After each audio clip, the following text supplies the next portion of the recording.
या बातमीचे प्रायोजक आहेत हॉटेल हैदराबादी लज्जत। आमचा पत्ता कल्याणी टॉवर समोर, सोलापूर।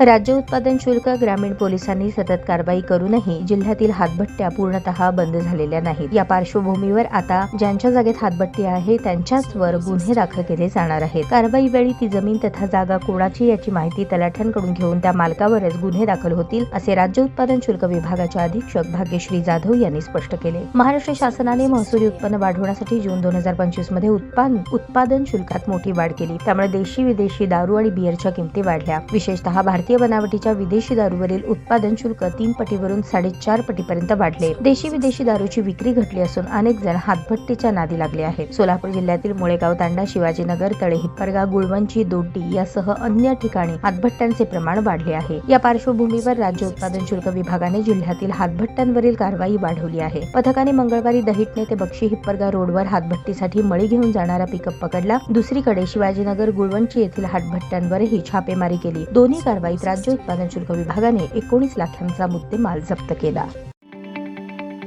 ताज्या बातम्या पाहण्यासाठी प्राईम महाराष्ट्र न्यूज चॅनलला सबस्क्राईब करा।